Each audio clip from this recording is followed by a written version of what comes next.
This is personally my favorite week of the year. Not necessarily who we're playing, but as far as just what the weekly routine is, it's a football week, and there's less distractions, and it has everything to do with just football and your football family and getting to spend a little bit more time with each other. So. Yesterday we still gave them a day off, even though there's no school. Still got to have a day off. And today and tomorrow, a lot of football time, a lot of football stuff. Get to go out and practice. We got awesome weather to be able to go out and do that. And we all know we need a lot of that at this point. So, and then Thursday, obviously, get them up here and practice a little bit, and then get to spend the rest of the day just kind of hanging out, whether it's hanging out with the guys or coaches or family or whatever it is. So Friday get to travel, and Saturday get to play a great football team. That's something to look forward to. So I think our guys are excited about that. I think they like each other and like playing. So get an opportunity to be able to do that. What more can you ask for? If you look back at, I know I can go back and look at your college days. One of the weeks that stands out is this one. And we're fortunate to be able to play, so that's all good. And I think, and I'm looking forward to it. This is we get to play a really good football team. We all are well aware of who we're playing, and they're a great team. And we've competed hard against these guys for the last 5 years, and it's been extremely competitive, and we've came up short. So we have an opportunity to go win in Norman for the first time. It's the only place in the Big 12 we haven't won. I've got an opportunity to beat Oklahoma, which we haven't beat Oklahoma around here in a while. So all that's what our sights are set on, and that's all we're thinking about. We're not thinking about what's after that. We're not thinking about who we're going to be playing in the bowl game or next year or any of that. It's about Oklahoma this week, and that's all that matters here for the next 5 days. They're really good. Offensively, the most efficient team that I've seen in a long time. They play well together. It starts with that quarterback, which we all know is going to play. The guy behind him is every bit as good, if you can believe that. Younger, but every bit as good. So they won't change much, regardless of who's in there. It probably has a lot to do with who's around them. They got 3 really good running backs that they can hand it to anytime they want. One of the best fullbacks in football, the Flowers kid. Best tight end in football, Andrews. That guy's 6'5", 250, and can run down the field and hurt you down the field. It's impressive what they do with him. Same 5 O-line guys that we played against last year. One of the better O-lines in the country. And emerging young kids at receiver. That was the big question mark going into the year was, their receiver group. They got 3 guys that can go and getting better and better and better. So 8.3 yards per play, I think that's an NCAA record. Somebody might want to look at that. I've never seen anybody average 8.3 yards a play over the course of 11 games. So they're coached well. They got a good scheme. They got a ton of experience with a lot of old guys that have been there for quite a while. They know what their plan is, and they're pretty good at it. Defensively, I see a ton of improvement. Been going against Coach Stoops for a long time. They're comfortable with what they're trying to do with their scheme. They got a lot of young kids that they're playing. It's similar to what we saw last week. It's pretty similar to what we saw last week with a front that's big, and it's a run-stop defense that doesn't take a whole lot of chances. Okay, they're going to get in position where they're going to dial up blitzes on 3rd down and critical downs, and at specific points in the drive, they would prefer just be base and beat you with their players. Their linebackers are getting better and better. Their safeties have got experience. Their corners are pretty young and experienced guys that they try to protect with some zone coverage over the top. But the one guy off the edge, 31, I think's got 8 or 9 sacks this year. He's problematic, and then they can do some different things with backers that get pressure on the quarterback if they need to. But they've shown improvement. All their numbers are better than last year. all their numbers have been improving throughout the course of this year. I understand what happened 3 weeks ago in Stillwater. That was that game that was just kept going back and forth and back and forth and back and forth. But other than that, here recently, they've been playing really well. Special teams, don't see this very often, but they got the Cybert kid does everything. You don't see that in college football very much, where the kicker also kicks off and also punts. I haven't seen it yet this year. Doesn't happen very often. He was a national guy.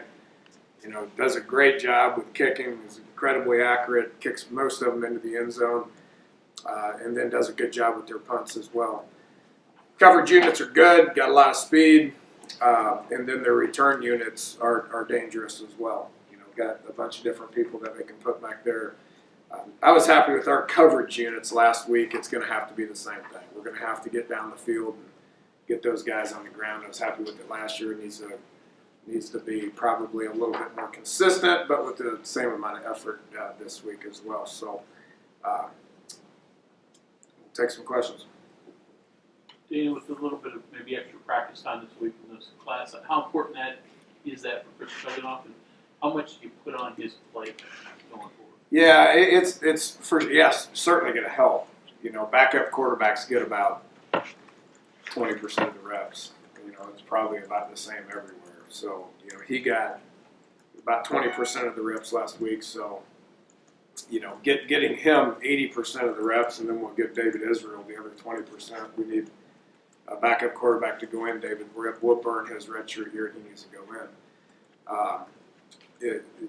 It will most definitely help, from a timing perspective and from a rep perspective. He should be more comfortable with it. Now, he knows what to do. There wasn't anything that we didn't do last week that he didn't know what to do. He's been here for 3 years. He's smart. He's a 4.0 student. He's got a lot of reps throughout spring and camp, and been through 3 springs and 3 camps. I mean, he's ready to go. I was happy with the way he competed last week. He went in there and competed his tail off, got knocked around a little bit, kept getting up, and knew where to go with the ball. It's just timing and reps, and the number 2 guys usually not on the on the same page like the number 1 guy is.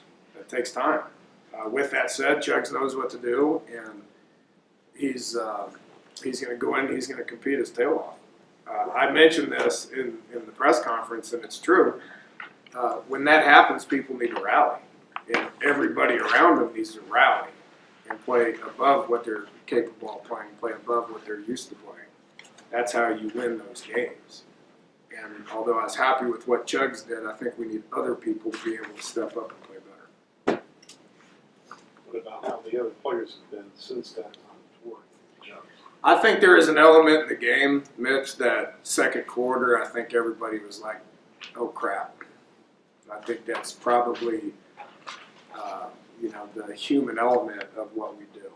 I mean, everybody saw it, and everybody was like, I don't know if you can script a play that can be more devastating to the team. From taking points off the board to defense having to go right out there. Everybody saw the finger. Can't script it any worse. You guys know it, and I know it. And I think the human element was like, oh crap, for about a quarter. And we didn't do crap on offense and defense. We gave up 2 big drives. So our team, it wasn't just, I can't just pinpoint, say, the receiver group or whatever it is. Just everybody, our whole sideline was like, oh crap. And then I was really proud of everybody at halftime. We went into halftime, and there wasn't panic, there wasn't give up, there wasn't, let's take the pads off mentality. I was proud of the coaches and proud of the players, and we got together and we attacked it, and we played our tail off in the second half. Got ourselves in position to where, we were only down 7 points on a couple of different drives, and just didn't have enough to be able to close it out. Probably gave that other team a lot of momentum as well. You could see their sidelines go from nothing to a whole bunch after that injury happened. And they had a lot. They wanted to win that game a lot, pretty bad. They've been working hard. They've been getting better, really good on defense. It gave them a little bit of juice as well. Just couldn't overcome it. As a coach, Dana, what do you emphasize this week? Rally around the situation, a chance to ruin Oklahoma's season, a chance to add some luster to your season, and maybe improve. I know you're not thinking. I should write all those down, Bob. That's good. I did. Yeah, you send those to me. I need some talking points for the team here. I meet with them an hour and 20 minutes. Is that pretty much It is. the kind of approach you take? It is. I mean, I can't remember the last time we've been in this situation. I mean, what do we got to lose? Let's go play ball. Let's have fun.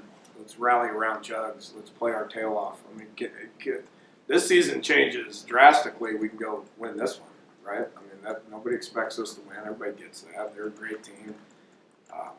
I still think we got some pretty capable football players that are going to rally around that quarterback who might be pretty dang good, and go out there and cut it loose and have some fun, and let's go play some ball, man. I mean, if you get an opportunity to be able to play football this week against that team, you should be pretty jacked up about it.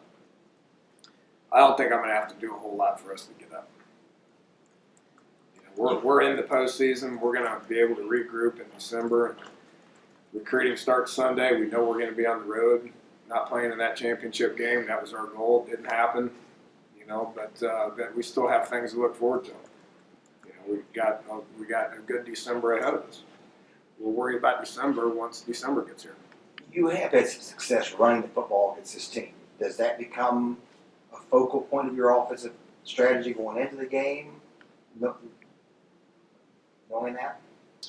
I mean, I kind of been vocal about making sure we're able to do that every week this year. Been times where I thought we focused on it and been good at it, and times where I thought we focused on it and we weren't good enough at it. There's probably been some times I thought we overlooked it a little bit as well. So, yeah, most certainly need to be able to do that. I don't care who we're playing. Speaking of recruiting, with the early signing period come up, is there a push from you guys to try to get all those kids to sign, or do you have any expectations, or unknown? I don't know how it's going to work out. I mean, this is new to everybody. This is new to coaches. This is new to recruits. This is new to high school coaches. This is new to media. This is new to everybody. I think everybody's going to be on a wait-and-see thing. I will say this. This is the first time we've had this much time to recruit. We've played on this weekend the last 2 years. The first weekend in December, we played on that weekend the last 2 years. Plus, I don't remember there being 3 weeks before that signing period. It's been 2 most of the time, and we've only had 1 each of the last 2 years. So we're going to have 3 weeks to be able to go out and see kids three times. I mean, we'll probably have a pretty good idea after we go sit down and actually talk to them and meet with them, and talk to parents and what their plan is going to be for signing day in December. I'm anxious to see how it plays out. I think once we figure it out this year, I think it's going to be totally different next year. It's going to change again with early visits and just after going through it one time. I don't know what to expect. Let you know when it happens.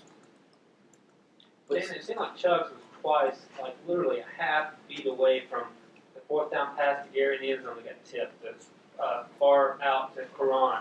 Is that just a matter of recognizing it a second early? Because it looks like timing. Is good. It's timing. I mean, he's got, and we wanted him to get the ball out fairly quick. I mean, those guys were pretty good up front and trying to get there and all that. It's just timing. It's what I said with Chugs knows what to do and where to go with the ball. He needs that. He needs those reps, and you can the reps in spring where he's not getting blistered by D linemen and linebackers is a little different. So him being in that game gave him a lot of confidence. It gave him a lot of experience. But the timing that needs to exist, which happens over a period of time, I think will be improved this week. Is it going to be good enough to score enough to win? We'll have to wait and see. But you're right. He was a tick off at times. Some of that is his protection up front. Some of it's working the pocket and understanding the pocket and just the relationship that needs to exist with them and the receivers. Yeah, you stand up there a lot and said that there's only so much you can do as far as your game plan or what opponents can do if they lose players, for example, right? But you do have some extra time, so do you commit it to encapsulating what Chugs can do, or do you get him focused on what you all have been doing for 11 weeks and getting better at that? Yeah, there's still only 5 days in a week. I mean, you got a little bit more time, but we can't keep these guys up here for 8 hours a day, or I mean, there's that's greatly overstated with what you can do in a week.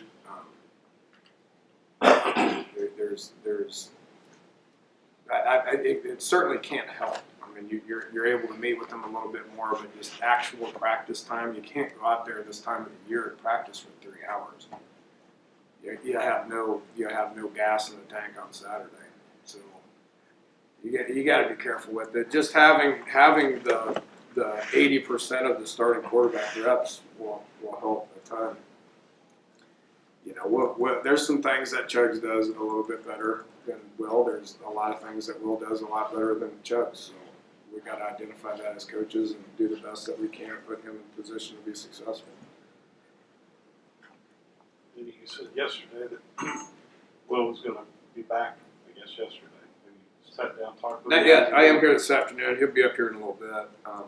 He got back late last night, and we'll be around all week. I mean, he's anxious to find out what the game plan is and watch practice and be there as another set of eyes. Rarely take injured guys on road trips. He'll be going. He'll be on the trip and wants to support his guys and help be a coach on the sidelines. That's the kind of kid that we're dealing with. We all know Will and what kind of a teammate he is and his football IQ, and will probably be pretty comforting to Chugs to have him on the sidelines to be able to talk to him. Dana, you mentioned David Israel as your back. You have an emergency third. Did Sills get some snaps? I thought we were getting there on Saturday. That double targeting, I've never seen a double targeting. They didn't call double targeting, and they should have, because both kids went towards his head. I guess I don't know what they were trying to do, but I thought we were getting there. So we have a plan, and it almost went into place real quick. Putting together a plan, what influences you more? What the other team gives you, or what you're capable of doing? The second one first, then you want to get to the first one quick, and that all depends on who the player is. With Chugs, I think we can get to the first one a whole heck of a lot quicker than our backup quarterback right now. The backup quarterback's still learning what to do. He's been on campus since July. Chugs has been on campus for 3 years. So you got to figure out what your guy can do, and then you expand on it. With our backup, we're still in teaching him what to do, period. What's funny? But with Chugs, we can do a lot. He's a smart kid. We can do a lot with him. What's his best attribute? Smart, he's intelligent, he understands the offense, he's got a good arm. He can keep things alive relatively well. He's not Skyler, he's not Will when it comes to that. So there's plenty of things we can do with him. We can expand the offense pretty good. What's Thanksgiving like for the team and for you guys on that day? And do you have a favorite Thanksgiving memory from either when you were younger or you miss games? You miss Thanksgiving games?